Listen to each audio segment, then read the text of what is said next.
Donc, on va parler de gestion de l'équilibre. Je vais éteindre la caméra durant la présentation, puis je pourrai la réallumer ensuite. Euh, donc, il y a plusieurs personnes qui ont répondu au sondage tout à l'heure. Je voyais que les gens disaient que leur vigne n'était pas tout à fait en équilibre, mais par contre, il semblait y avoir plus un manque de vigueur qu'un excès de vigueur. Alors, c'est intéressant. Donc, on voit 33 des gens qui ont répondu que leur vigne n'était pas en équilibre. Puis si on va voir un petit peu plus bas, il y avait plusieurs personnes qui mentionnaient qu'il y avait un manque d'équilibre. Puis dans les détails un petit peu plus bas, j'ai vu qu'il y avait des sols argileux, peut-être un manque de fertilité dans certains cas. Alors ça, c'est très possible. Ça se peut que les vignes manquent de vigueur. Des fois, dans les sols argileux, c'est que les sols se réchauffent un petit peu plus lentement. Donc, les vignes ont tendance à prendre plus de temps à décoller au printemps. Puis, dans certains cas, ça peut amener des manques de vigueur. Mais ce qu'on voit surtout au Québec, c'est des excès de vigueur. Donc, c'est surtout de ça dont je vais parler aujourd'hui, mais on pourra discuter, là, si vous avez des questions sur le manque de vigueur, on pourra en discuter, là, vous pourrez poser des questions. Alors, Lynn, est-ce que tu peux mettre ma présentation? Alors voilà. Donc, j'ai appelé ça la gestion de l'équilibre, la quête du Graal. Donc, pourquoi la quête du Graal? C'est parce que, évidemment, c'est un objectif à atteindre, l'équilibre des vignes, un équilibre entre la production de fruits puis la production de feuillage, mais c'est pas quelque chose qui est facile à atteindre. La perfection dans ce domaine-là est très difficile à atteindre parce qu'il y a plusieurs facteurs externes là, qui jouent sur la croissance des vignes. Il y en a certains qu'on ne contrôle pas, la météo, entre autres la pluie, le beau temps, etc. Mais il y en a plusieurs sur lesquels on a du contrôle, donc c'est sur ceux-là qu'on va tenter d'agir et puis dans le but d'atteindre l'équilibre. Alors, donc, ben, l'image qu'on voit à l'écran, donc la quantité de fruits sur la balance en équilibre avec la quantité de feuillage. Donc, c'est ce qu'on recherche. Vous savez que le feuillage est important pour la production du rendement, donc des fruits, mais aussi pour la qualité, donc l'accumulation de sucre, les arômes, les tanins et tout ça. Donc, ça nous prend une certaine quantité de feuillage.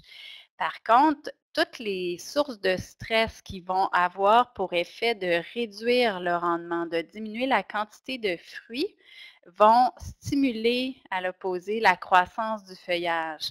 Et pourquoi ça? Bien, parce que quand on a des vignes matures, elles ont en principe un système racinaire qui est proportionnel à la taille des vignes en surface. Ce système racinaire-là, il est prévu pour alimenter un certain potentiel de production. Donc, si la quantité de fruits est réduite à cause d'un stress quelconque, soit le froid, bon, plusieurs choses dont on va discuter plus tard, ben là, toute l'énergie des racines va aller, va servir à la croissance du feuillage. Donc, c'est vraiment ça le défi, là, c'est d'avoir l'équilibre entre la quantité de fruits et le feuillage.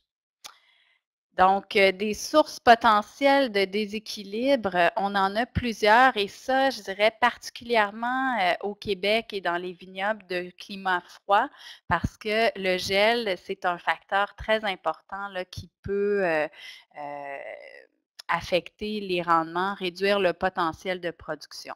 Donc, le gel hivernal, le gel de printemps, Les sols humides, donc le climat humide, les vignes ne sont pas limitées dans leur croissance par la quantité d'eau, au Québec, comme c'est le cas dans certaines autres régions du monde. Là, ici, c'est pas du tout un facteur limitant.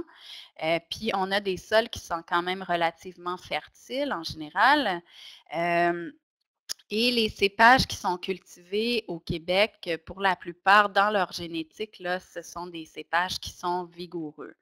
Donc, tout ça, fait en sorte là que, la croissance, des vignes, on a souvent des excès de vigueur.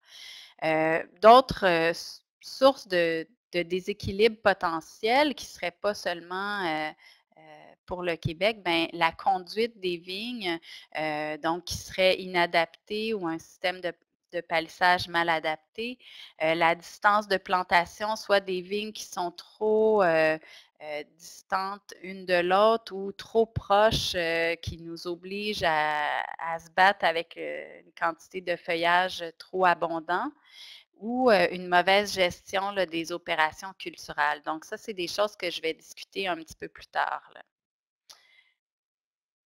Alors, si on regarde le cycle de l'équilibre feuilles-fruits, alors si on commence ici sur l'image en haut, donc le potentiel de production des vignes est déterminé un an à l'avance dans le bourgeon latent qu'on appelle, qui se retrouve ici à l'aisselle des feuilles, là, à peu près autour de la floraison, on le voit apparaître. Et ce qui stimule la productivité de ce bourgeon latent-là, donc le bourgeon qui contient la récolte de l'année suivante, c'est, son exposition à la lumière. Donc, on appelle ça l'induction florale ou l'initiation florale. Donc, plus le bourgeon va être exposé au soleil, plus il va avoir un bon potentiel de production. Donc, si on considère que notre bourgeon est bien exposé au soleil, donc on va avoir une belle productivité, un bon rendement. Donc, vous voyez la flèche vers le haut. Et donc, ça va avoir pour effet de réduire la vigueur du feuillage. Donc, on devrait se trouver plutôt en équilibre, c'est ce qu'on recherche. Et donc, quand la quantité de feuillage est à l'équilibre, ben, la lumière pénètre bien dans le palissage, les bourgeons sont bien exposés et on a un beau cycle en équilibre. Donc, vraiment, ce qu'on recherche, un cycle d'équilibre feuilles-fruits qui est idéal. À l'opposé, si le bourgeon latent est mal exposé au soleil à cause que la vigueur est trop importante. Il y a trop de feuillage, puis ou la conduite n'est pas adéquate. Donc là, le bourgeon latent est moins bien exposé. Son potentiel de production va être moins bon.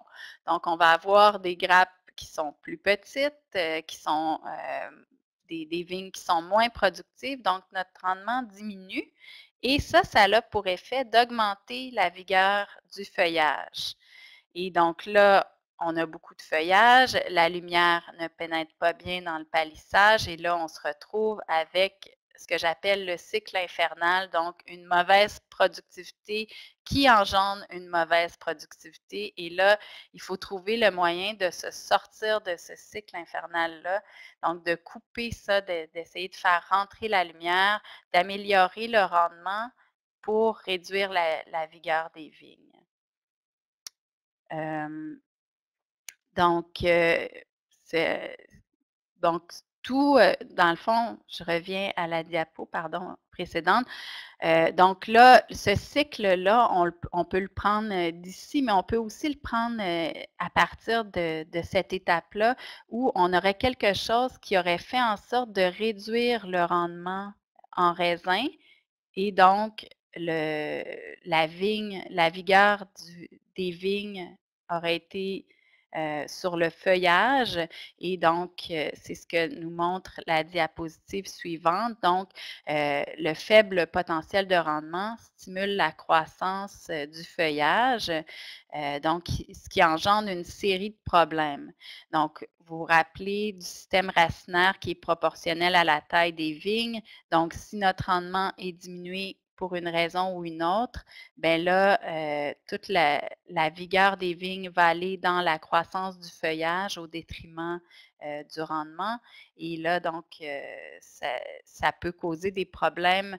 Les vignes vont moins bien se préparer à l'hiver. Donc là, il va y avoir des risques de gel plus importants et une mauvaise initiation florale. Donc, ce que j'appelle encore là le cycle infernal.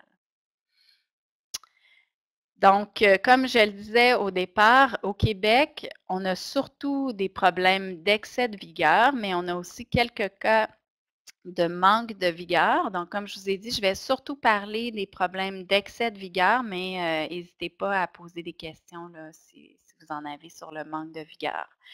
Donc, tout d'abord, il faut trouver la cause de cet excès de vigueur-là. Pourquoi vous avez des vignes qui sont juste végétatives, que vous n'avez pas des bons rendements, puis que vous avez seulement du feuillage. Hein? Ce qu'on veut, c'est pas faire de la feuille de vigne, mais faire du raisin.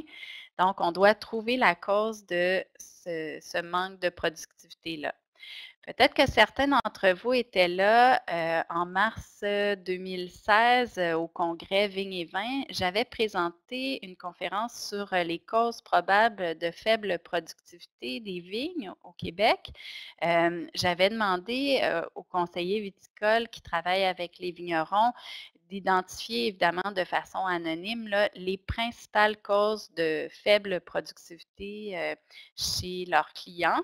Et c'est vraiment le gel hivernal, les dommages de gel hivernal qui sont arrivés en tête pour tout le monde. Là, c'est ça qui cause le plus de problèmes de rendement, de faible productivité dans les vignobles du Québec. Et je vais vous en parler un petit peu plus tard. Là, on l'a vérifié, on l'a mesuré et c'est vraiment la principale cause de faible productivité. Ensuite, il y a aussi le gel de printemps qui affecte malheureusement plusieurs vignobles. Et le troisième problème qui avait été identifié par les conseillers, c'était des problèmes de gestion de la culture. Donc, je vais vous expliquer dans quelques minutes. Donc, les dommages de gel hivernaux, donc si on s'entend pour dire que c'est la principale source de problèmes. Depuis 2014, donc, on évalue dans des vignobles pilotes à travers le Québec l'état des bourgeons juste avant d'entreprendre la taille, là, donc à la fin de l'hiver. Puis, donc, les conseillers vont aller chercher des bois dans les vignobles, puis ils vont regarder l'état des bourgeons. Puis, on publie les informations sur AgriRéseau. D'ailleurs, il y a un avertissement qui va sortir demain où vous allez avoir l'état des bourgeons là, suite à l'hiver qu'on vient de passer. Là. Donc, puis on voit depuis 2014, donc, selon les sites et les années, là, les dommages varient de 0 à 100 de mortalité du bourgeon primaire. Donc, vous savez peut-être que les vignes ont toujours, chaque bourgeon là, est constitué de 3 bourgeons. Donc, au centre, on a le bourgeon primaire. Ensuite, on a le bourgeon secondaire et le bourgeon tertiaire. Donc, si le bourgeon primaire gèle, bien, c'est le bourgeon secondaire et le tertiaire qui prennent la relève. Donc, on a quand même une production, mais cette production-là va être beaucoup plus faible. Donc, c'est ce que je montre ici. Donc, ça, à gauche, l'image de gauche, vous avez une grappe qui est issue d'un bourgeon secondaire ou tertiaire. Là, c'est une grappe de Frontenac. Et vous avez sur l'image de droite une grappe du cépage Frontenac, un bourgeon primaire. Donc, vous voyez que votre potentiel de rendement est beaucoup plus gros si vous avez un bourgeon primaire, tandis que si vous avez un bourgeon secondaire, non seulement votre potentiel de rendement est diminué, mais aussi la qualité là, du raisin qui est diminuée. Donc, je vous montre quelques résultats là, je crois que c'est l'année 2015, donc dans les différentes régions du Québec. Donc, on a plusieurs sites qui ont été évalués. Puis selon les sites, vous pouvez voir ici sur le site numéro 1 en Montérégie, le Frontenac, il y avait seulement 6 de survie du bourgeon hivernal, du bourgeon primaire, pardon, à la fin de l'hiver, tandis que sur un autre site, on avait 90 de survie du bourgeon primaire. Donc, vous pouvez imaginer que le rendement dans ces deux vignobles-là va être très, très différent. Donc, celui-ci va avoir un bien meilleur rendement que le site numéro 1 où on a seulement une survie de 6 du bourgeon primaire. Puis c'est la même chose pour donc les autres cépages, là, le marquette. Donc, il y a une mauvaise survie dans certains cas, mais dans d'autres cas, bon, c'est plus élevé. Alors, bon, la même chose là, dans les autres régions du Québec, vous voyez, donc sur un site là, dans la Nodière, on avait seulement 1 de survie, ou si on regarde bon, le même cépage, le Frontenac, 29 de survie, tandis que dans un autre site, dans les Laurentides, on avait 100 là, de survie du bourgeon primaire. Euh, Donc, je continue. Donc, ces informations-là sont publiées là, sur AgriRéseau et il y a un bulletin d'information qui explique bien là, les dommages de gel hivernal, comment les reconnaître, comment les évaluer et comment les éviter aussi. Là. Donc, vous pourrez aller voir là, ce bulletin-là. Donc ça ici, donc sur cette diapo-là, vous voyez, donc pour le cépage Frontenac, sur un site, on a les données des 4 dernières années. Vous voyez que c'est un problème récurrent. Si on regarde les 2 premiers bourgeons, donc si le producteur fait une taille en cordon de Roya, puis il garde en général 2 bourgeons, deux bourgeons par courson. Donc là, dans ce cas-ci, la survie du bourgeon primaire varie là, de 15 à 28 pour la meilleure année. Donc, ce n'est pas très élevé. C'est sûr que dans ce cas-ci, on compte probablement plus sur le bourgeon tertiaire, puis bon, on voit que même lui, la survie n'est pas à 100 là. Ce qu'on voit un petit peu plus loin, c'est quand on décide de conserver plus de bourgeons. Donc, si par exemple, on décidait de conserver 5 bourgeons par courson sur notre cordon de Roya, ou en tout cas notre cordon, on aurait dans ce cas-ci pas une meilleure productivité là, grâce aux bourgeons primaires, mais bon, on aurait plus de bourgeons, là, mais la survie n'est pas bien meilleure là, alors qu'on monte, on s'éloigne là, de la base. Là.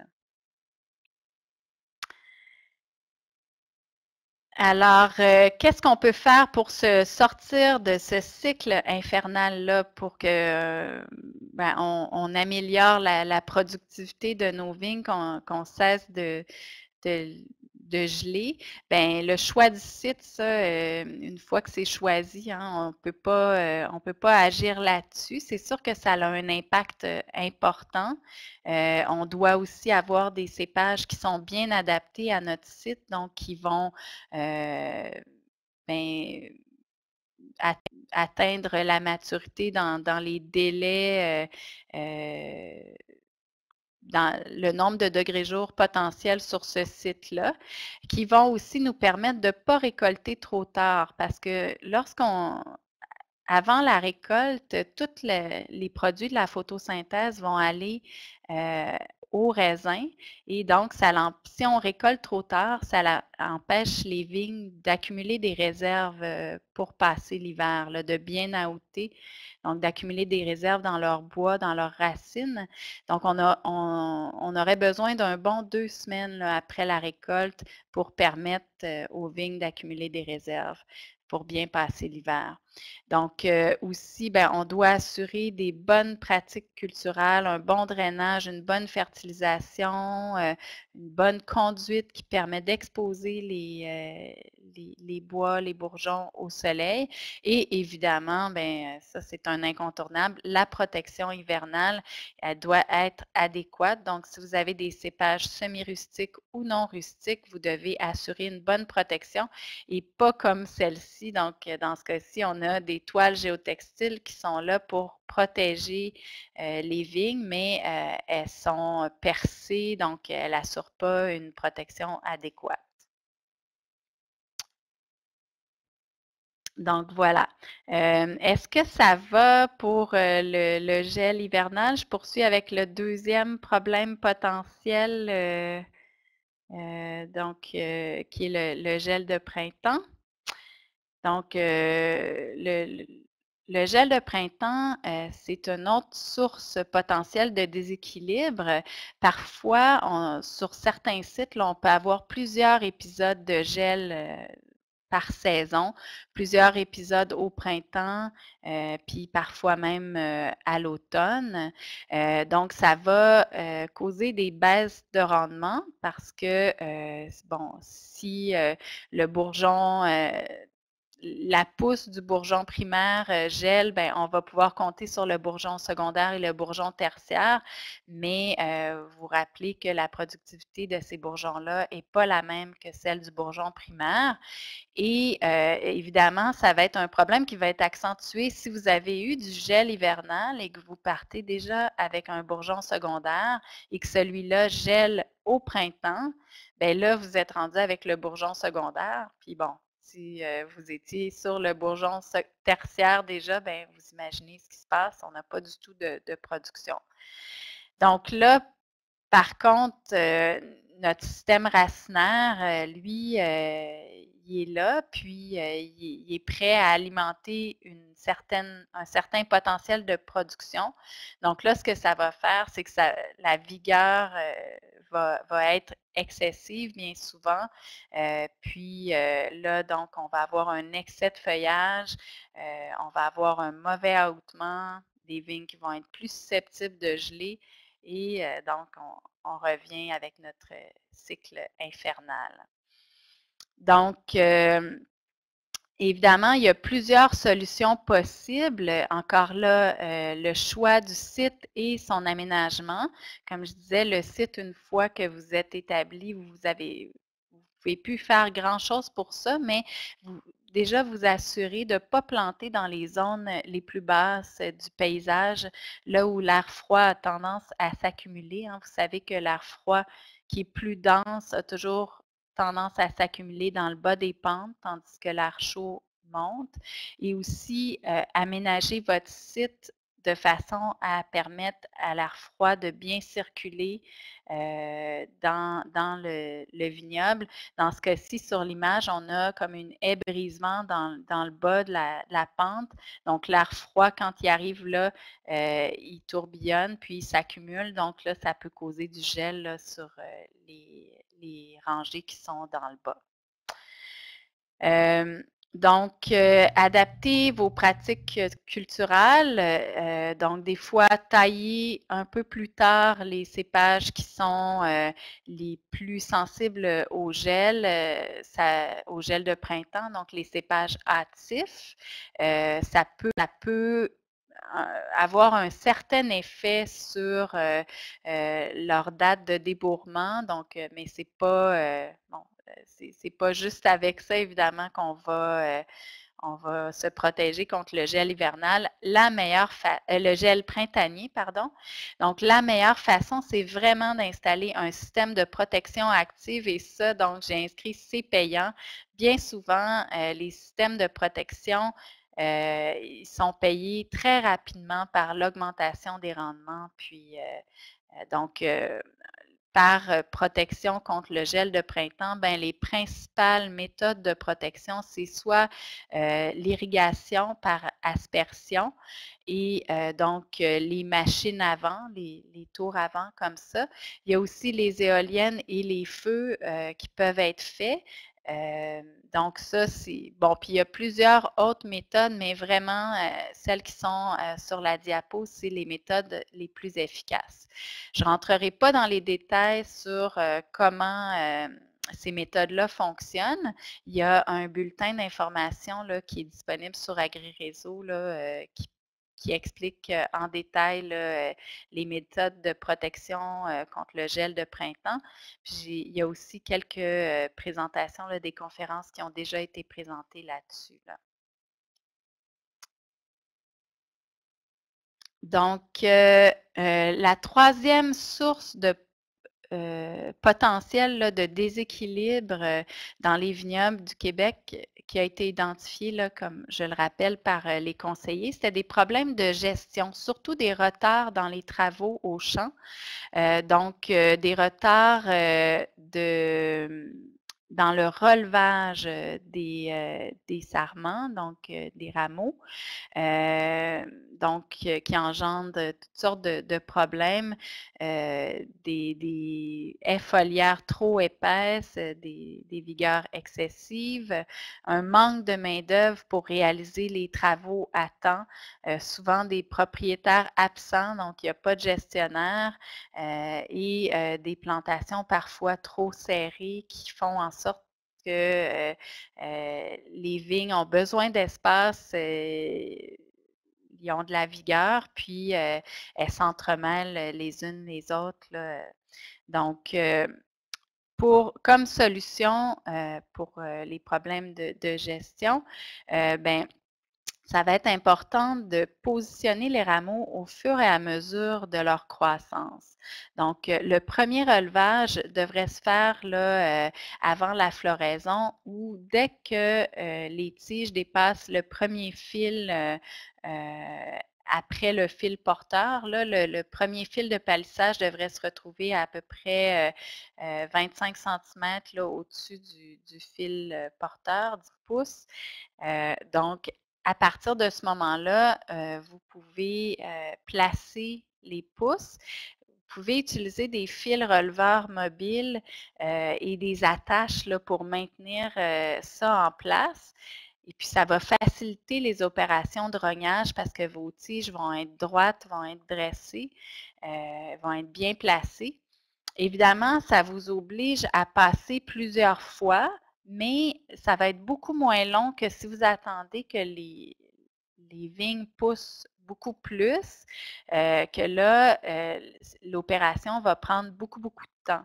Donc, vous êtes mieux d'y retourner là, de 2 à 4 fois, puis ça va être beaucoup moins long, puis ça va permettre de réduire les coûts de main-d'œuvre.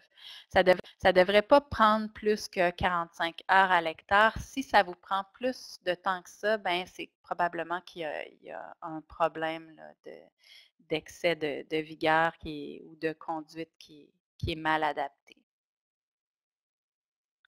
Donc, dans certains cas, quand on a des vignes qui sont très, très vigoureuses, ben, on peut améliorer la conduite, soit en divisant la canopée en deux, comme la méthode Scott Henry, où on a deux fils, deux branches portantes, deux branches fruitières qu'on conduit celle du bas vers le bas et l'autre vers le haut. Donc, ou la méthode Smart Darson qui va être un cordon où on va avoir des sarments qui vont partir vers le haut et d'autres vers le bas. Donc, ça va nous permettre de diviser la vigueur puis de bien exposer les sarments là, au soleil. Dans certains cas, sur des sites, sur certains sites, là, on pourrait aussi adopter une conduite sur le fil du haut pour les vignes qui ont un port retombant. Donc, on va mettre la branche fruitière sur le fil du haut, puis on va diriger le feuillage vers le bas. Donc, tous les raisins vont se retrouver là, sur le feuillage, va être bien exposé là, au soleil de cette façon-là. C'est un peu contre nature, donc ça réduit en quelque sorte la vigueur des vignes. Euh, Donc, voilà pour les principales sources de faible productivité. Il y en a d'autres, évidemment, je vais en reparler un petit peu à la fin, là, mais donc ça, c'est ce qu'on a identifié comme les principales sources de déséquilibre, donc le gel hivernal, le gel de printemps et les problèmes de vigueur, les problèmes de gestion. On a quelques outils pour évaluer l'équilibre feuilles-fruits. Donc, si vous voulez savoir si vos vignes sont en équilibre, il existe donc des outils pour le faire. Donc, on peut regarder le nombre de pouces de rameaux qu'on a par mètre linéaire. On peut regarder la surface externe du couvert végétal. On peut peser les bois de taille, évidemment le rendement en fruits qui est un indicateur important et l'indice de Ravaz. Donc, je vous les présente dans les prochaines diapos. Donc, le nombre de rameaux par mètre linéaire, c'est une mesure qui se fait rapidement tôt au printemps, ouais, lorsque les feuilles ont atteint, les pousses ont atteint 2-3 feuilles.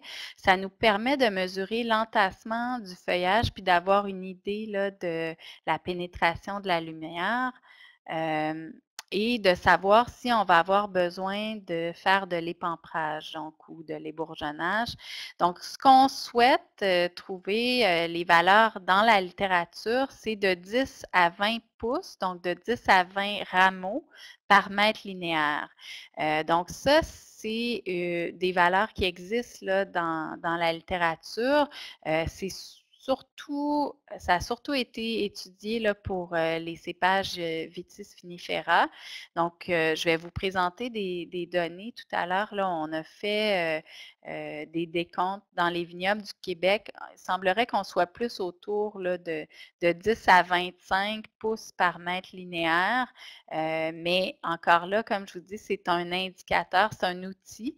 Ça ne veut pas dire que si vous n'êtes pas dans ces valeurs-là, que vos vignes sont nécessairement pas en équilibre. Donc, c'est un des outils qu'on va utiliser pour savoir, pour estimer la vigueur. Donc, pourquoi on veut faire ça? Donc, je le rappelle, donc la distance entre les ceps, elle est variable. Donc, la mesure au mètre linéaire, elle est utile pour vérifier si le palissage est bien rempli. Donc, peu importe là, la distance entre les ceps, on veut un certain nombre de rameaux au mètre linéaire de façon à contrôler l'entassement.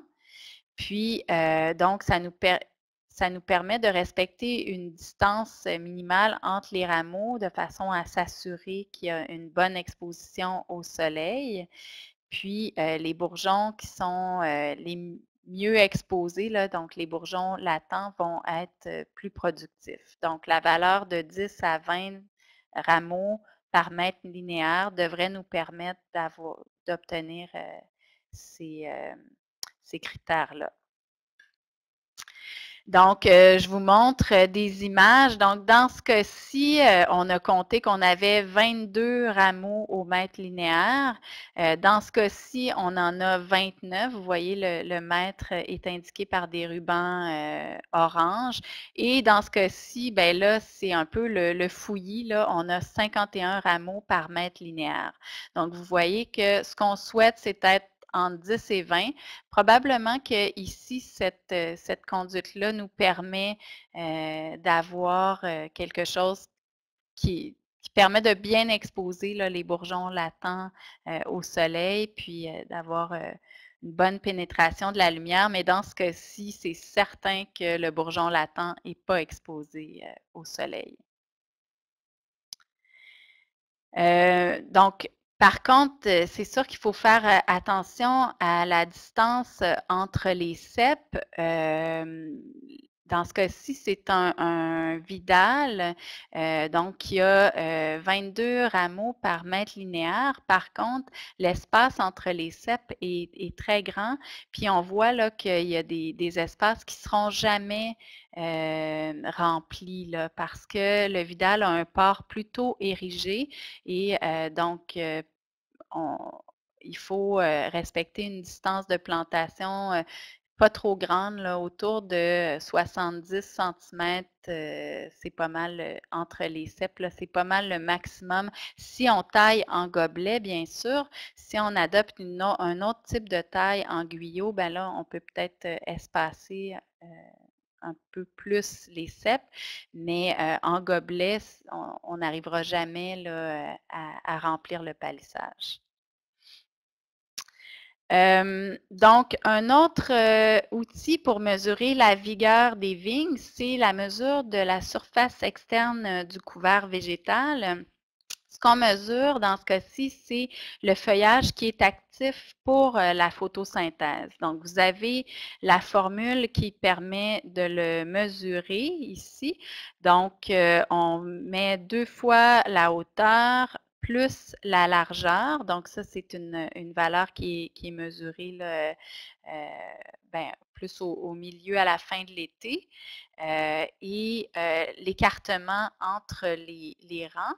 Donc, ça va nous donner la surface externe du couvert végétal qu'on souhaite autour de 1 à 1,5 par mètre carré.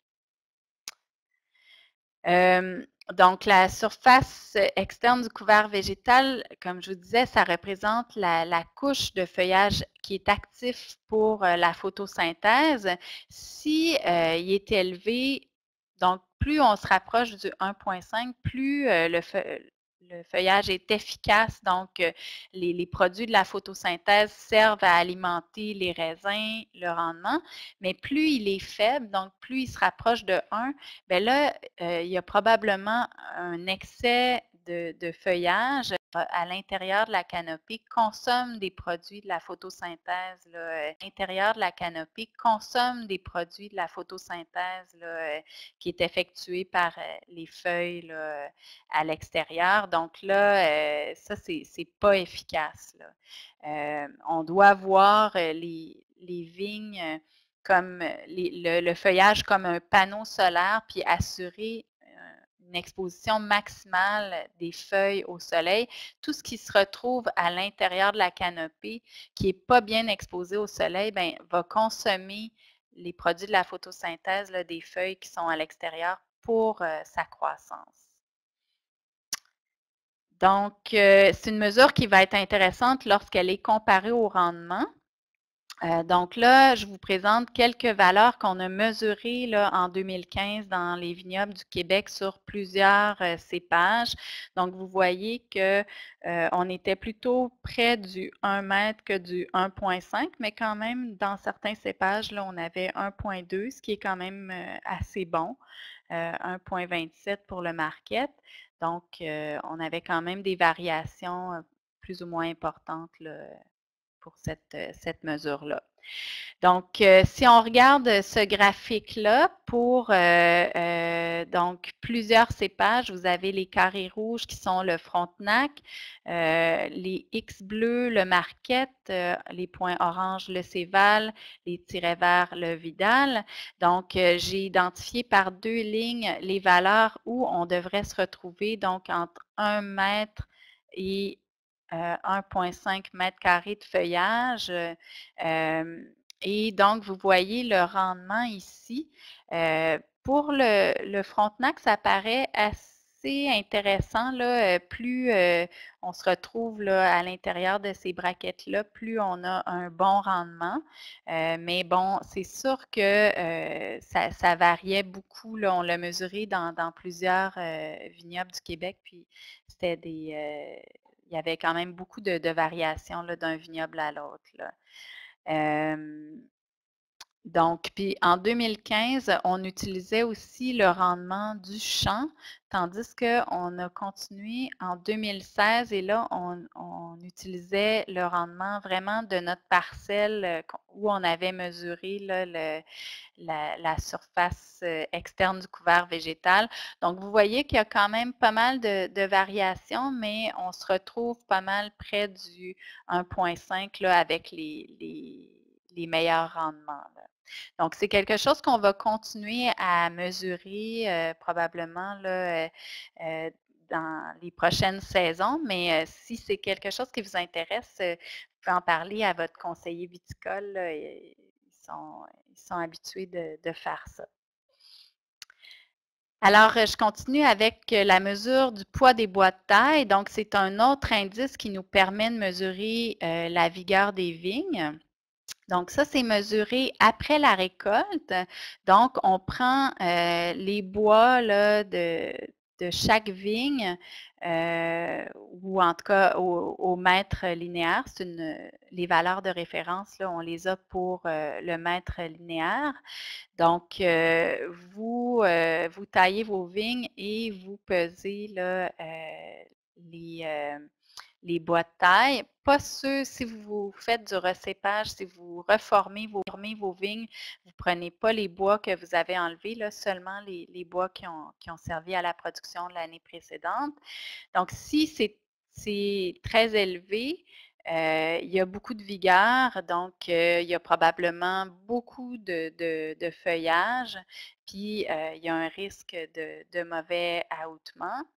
Tandis que s'il est très faible, ben là, peut-être que vos vignes sont en souffrance, elles dépérissent, elles manquent de vigueur. Donc, c'est intéressant de regarder le poids des bois de taille et de le comparer au rendement. Donc, c'est ce qu'on appelle l'indice de Ravaz. Donc, on divise la quantité de fruits par le kilogramme de bois de taille. Donc, encore là, vous pouvez le faire là, au mètre linéaire. Donc, si vous vous retrouvez au-dessus de 12, ça veut dire que vous avez beaucoup de production par rapport à la quantité de bois de taille. Bien là, vos vignes sont surexploitées. Tandis que si vous êtes dans des petites valeurs, bien, vous avez pas beaucoup de rendement comparé à la quantité de bois de taille et là, vous avez probablement un excès de vigueur. Et c'est ce qu'on remarque là, dans la majorité là, des sites qu'on a mesurés. Là, on se retrouve plutôt dans des valeurs qui sont même inférieures à 5. Là. Donc, je vous présente les valeurs qu'on a mesurées encore là en 2015 pour le cépage Marquette. Donc, vous voyez ça ici sur l'axe des X. Là, on a le poids des bois de taille en kilogrammes par mètre linéaire et comparé au rendement en kilogrammes par mètre linéaire encore là. Donc, vous voyez que plus le poids des bois de taille augmente, plus le rendement diminue. Donc, c'est quelque chose qui a été étudié aussi aux États-Unis. Là, donc là, eux, ils regardaient là, selon la distance entre les vignes. Eux, les vignes sont très espacées aussi là, là-bas. Donc, ils calculaient qu'il y avait besoin d'un certain poids en livres par vigne selon la distance de plantation. Puis eux aussi ils ont les mêmes problèmes que nous. Donc, quand on se compare, on se console. Alors voilà, en conclusion, la première chose que vous devez faire, c'est de savoir si vos vignes sont en équilibre ou non. Et puis, si elles ne le sont pas, ce qu'il y a de fortes chances, parce que comme je disais, c'est la quête du Graal, la perfection est très difficile à atteindre dans ce domaine-là. Il y a toujours des choses à améliorer. Mais donc, l'important, c'est de savoir quelle est la source de déséquilibre, de bien l'identifier. Puis je vous rappelle qu'au Québec, la principale source, là, c'est vraiment le gel.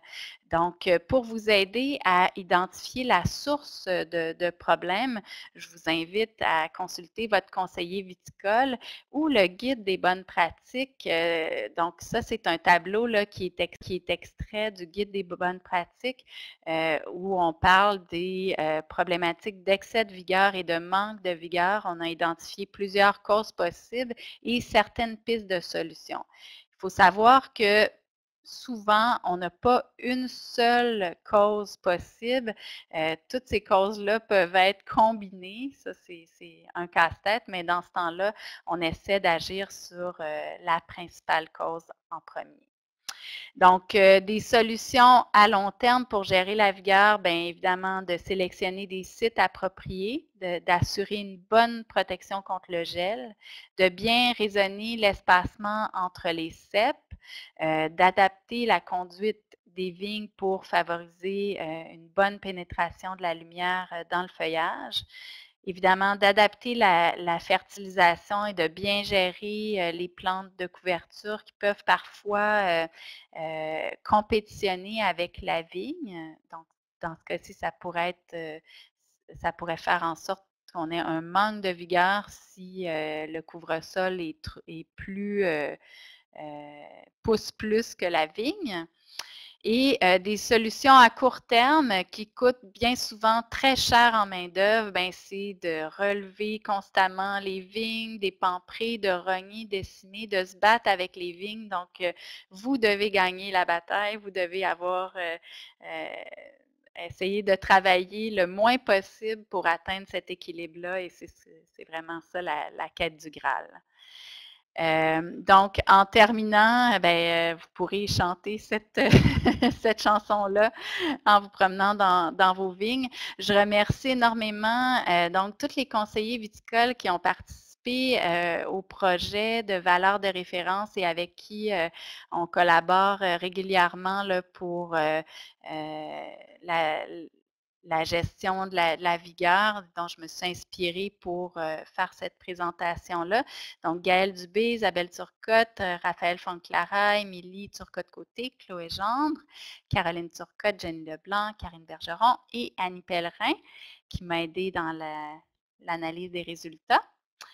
Et ben voilà, ça termine la présentation.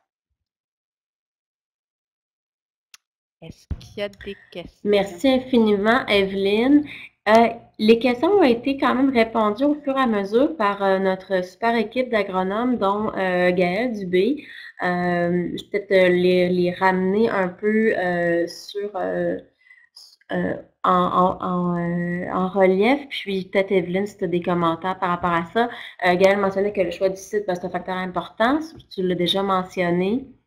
L'évaluation de la survie des bourgeons qui permet d'ajuster. En fait, il y a eu une discussion aussi beaucoup à la fin, tu en reparlais, Evelyne, la question de la main-d'œuvre, si on veut bien gérer la main-d'œuvre. Puis on avait Sarah qui posait la question, oui, mais par hectare, on devrait avoir combien d'employés et tout. Donc, Gaëlle avait répondu, Fabien également. Donc, c'est quand même deux types d'informations qui différaient. En fait, excuse-moi, je ne suis pas capable de remonter, on dirait, la présentation. OK. Donc, on avait Gaëlle qui mentionnait quand même son échelle à elle. Donc, par exemple, 2 personnes à l'hectare pour le premier hectare, puis 1 personne par hectare par hectare supplémentaire pour une densité de 3500 plants par hectare. Fabien avait une opinion qui était un peu différente. Je ne sais pas, Evelyne, toi, par rapport à la gestion de la vigueur, de la main-d'œuvre. Bien, peut-être que, tu sais, dans le fond, plus on est mécanisé, plus on mécanise des tâches, plus on peut réduire la quantité de main-d'œuvre. Puis encore là, plus nos vignes sont en équilibre, plus on peut réduire la quantité de main-d'œuvre. Donc, je ne sais pas si Fabien, lui, disait que ça prenait moins de main-d'œuvre que ce que Gaëlle avait mentionné ou plus? Oui, moins, puis de Ouais. mécaniser, en plein C'est ça, ce je que, pense ce que tu mentionnais. que Oui. Fabien a bien réussi là, à mécaniser les tâches dans son vignoble, puis donc ça lui permet là, de réduire la quantité de main-d'œuvre. Donc, ça se fait étape par étape. Il faut d'abord trouver un certain équilibre des vignes avant de pouvoir mécaniser, là. Ouais.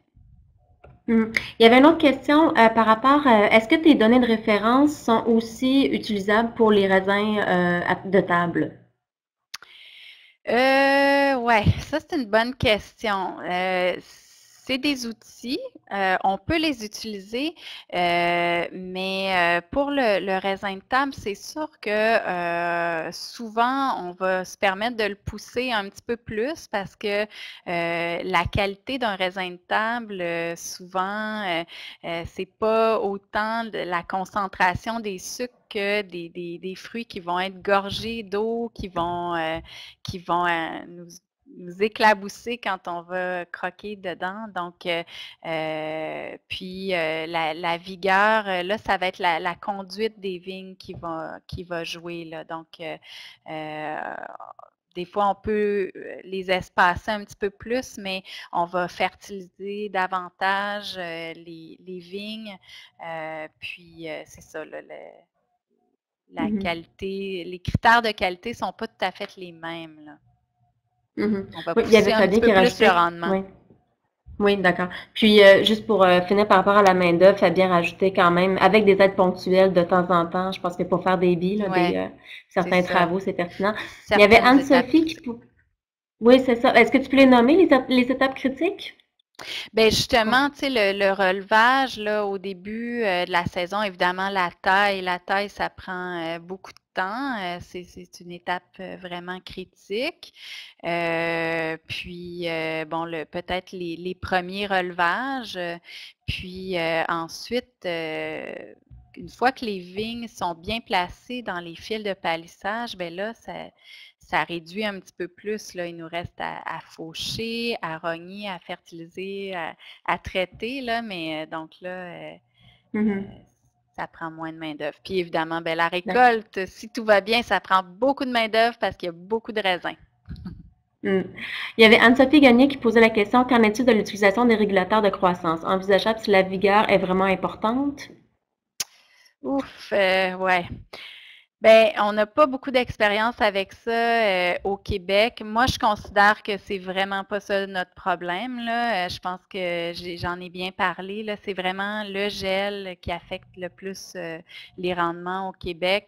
Quand on aura réglé ce problème-là, le gel d'hiver, le gel de printemps, puis les problèmes de conduite, là, on pourra aller dans du fine-tuning, puis appliquer des régulateurs de croissance.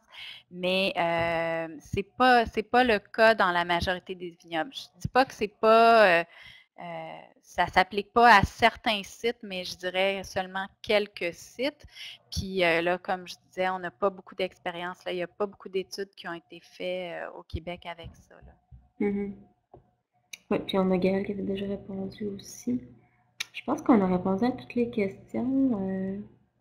Je sais pas si Gaël, toi, tu avais un commentaire final en lien avec la vigne, les valeurs de référence. On a quand même passé à travers la plupart des Allô, tu questions. m'entends? Oui, on t'entend. Non, non, ben, en fait, je pense qu'Evelyne a fait un excellent tour de la question. C'est sûr qu'il faut vraiment mettre l'accent, à mon avis, sur les dommages de gel hivernal, s'assurer d'avoir une excellente protection. Puis, comme Evelyne vient de mentionner aussi, je pense que c'est le problème numéro un à régler. Après ça, on pourra s'attarder aux autres problèmes plus ponctuels. Là. Mais c'est ça, les dommages de gel font énormément de dommages à la culture, puis ça pose énormément de problèmes par la suite en termes de gestion. Fait que je pense qu'il faut s'y attaquer là, sérieusement. Mm.